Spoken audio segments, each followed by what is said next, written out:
NASA is gearing up to launch its Artemis 1 moon mission on Saturday, but there's still no guarantee it will happen. Monday's launch was scrubbed because of engine issues. A planned launch for Friday was canceled because of the weather. If all goes well, Artemis's Orion spacecraft will travel more than 1 million miles. The 6-week mission will take it around the moon and back. There won't be any astronauts on board, but the spacecraft will deploy 10 small satellites called CubeSats, which will carry out scientific tasks of their own. Former astronaut Leroy Chiao joins us now. He's logged over 229 days in space and 36 hours of spacewalks. Welcome to the show, and thanks for your time today. Oh, great to be with you. I want to talk about this mission because, it was 53 years ago that we went to the moon. We've been there, so many are wondering why a half century later, is it important to do this again, but for so much money? I understand NASA is spending about $100 billion in total to get there. Well, it certainly is justified to ask the question, why is it costing so much money? Part of it is that NASA and the contractors, like other large organizations, over time, as they get larger, they get less efficient, they get more kind of bureaucratic. And so unfortunately, you are seeing prices that are a lot higher than they were before, even after adjusting for inflation. And so it's taken us a long time to get here in one iteration or another. The program was started in 2004, 2005.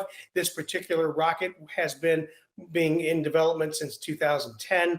And so, yes, the criticisms certainly are justified. Why are we going back to the moon? We haven't been back to the moon in nearly 50 years. 1972 with Apollo 17 is the last time humans walked on the moon. So if we're serious about trying to go to Mars, it makes sense to go back to the moon first, because we have to relearn how to do things, how to land on the moon. It's also a great place to test and develop things like habitats, rovers, spacesuits, train astronauts there. And the reason it's a good place to do that, it's a realistic environment for Mars, and it's only 3 or 4 days away from Earth. So if you have a problem, you get your astronauts home quickly, whereas Mars, even one way, a closest approach is 6 months each way. So that's primarily why we want to go back to the moon before we go on to Mars.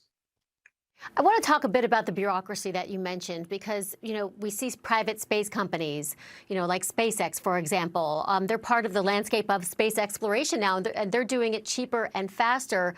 And of course, critics are saying, well, why can't NASA go ahead and do the same? I'm wondering what your thoughts are, for, let's say, a program that to get Artemis 1 to the moon was supposed to take 5 years, and critics say it now is taking nearly 12. Why is it that NASA isn't more efficient? Why doesn't maybe Congress get in there and kind of pick apart the bureaucracy? Well, you're absolutely right. Organizations like SpaceX have a relatively flat management structure, and so they're nimble, they're innovative. We've seen that from the inception of NASA in 1958 to the actual first moon landing with humans was just under 11 years. It's pretty incredible when you think about, in just under 11 years, NASA created the organization. It created rockets, trained astronauts, created launch pads, did all these things, learned how to do all these things, spacesuits, and landed humans on the moon in such a short period of time. So, of course, we can talk about the Byzantine Empire and how it collapsed under its own weight. And it seems like humans, when we start getting larger and larger organizations, that seems to be the way most of them go. And NASA and the contractors are not the only large organizations to have that problem.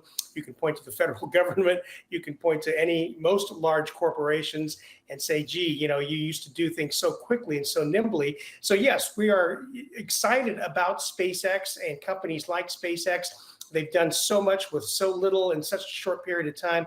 In fact, people who used to work at NASA that I know in the early Apollo days say SpaceX feels like NASA did way back then. If Mars is the goal here, which I'm assuming it is at this point, when will, whether it's private space companies or NASA, when will we go to explore Mars? I mean, how far off? How many years are we talking about?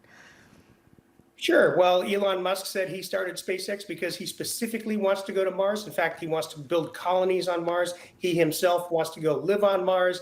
So he's always been really optimistic about when things are going to happen, whether it's rockets or electric cars, but he gets it done. And so he thinks that he can get to Mars in, say, the next 5-ish years. I would say maybe 10-ish years, just as my guess. But ideally, SpaceX would do it in collaboration with NASA. They're working with NASA already on supplying the International Space Station and bringing astronauts to and from the International Space Station. So it would make sense to expand that collaboration to include Mars, to take advantage of the innovation and nimbleness of the commercial space companies, the newer ones, and leverage off of the experience, the incredible amount of experience and operational know-how from NASA. Would you want to ever suit up again? And if there was a launch to Mars and you were there for it, is that something you'd want to do? You know what? I would love to go explore Mars, but I don't want to live there. I want to come back. I like living here on the Earth. All right. Leroy Chiao, thanks so much for joining us today. Appreciate it. My pleasure. Thank you, Allison.